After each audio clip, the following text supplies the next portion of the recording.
Hello guys, எல்லாத்துக்கும் welcome. இன்றைக்கி வந்துட்டு காலையில் வந்துட்டு அம்மா பிரேக்ஃபாஸ்ட் கொண்டு வந்து சட்னி பண்ணியிருந்தாங்க. அது அவ்வளோ டேஸ்ட்டாக இருந்துச்சு.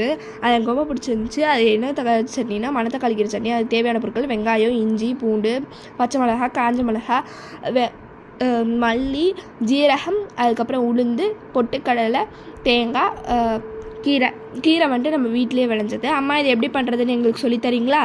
பாப்போம் பாப்பா, வாங்க. இதுக்கு முதல்ல வந்துட்டு ஒரு பேனை ஹீட் பண்ணிக்கணும். அந்த பேனில் வந்துட்டு எண்ணெய் ஊற்றிட்டு உளுந்த பருப்பு, மல்லி, ஜீரகம், அதுக்கப்புறம் வந்துட்டு காஞ்ச மிளகா, பச்சை மிளகா, சின்ன வெங்காயம், கருவேப்பிலை, அதுக்கப்புறம் பூண்டு, இஞ்சி, அதுக்கப்புறம் புளி சேர்த்துக்கலாம். அதுக்கப்புறம் வந்துட்டு கீரை நல்லா வதங்கிட்டு உப்பு கொஞ்சம் போட்டுக்குங்க. அதுக்கப்புறம் வந்துட்டு லாஸ்ட்டாக நம்ம வந்துட்டு தேங்காய் எடுத்து வச்சுருந்தோம், பொட்டுக்கல்லையும் அதை ரெண்டுத்தையும் சேர்த்து நம்ம வந்துட்டு அரைச்சி எடுத்துட்டோம்னா நம்ம சட்னி முடிஞ்சு. இப்போ அரைச்சி எடுத்தாச்சு. இது வந்துட்டு தோசை, இட்லி, சாப்பாடுக்கெல்லாம் சூப்பராக இருக்கும். செஞ்சு பாட்டு எப்படி இருக்குன்னு சொல்லுங்கள். தேங்க்யூ, பாய்.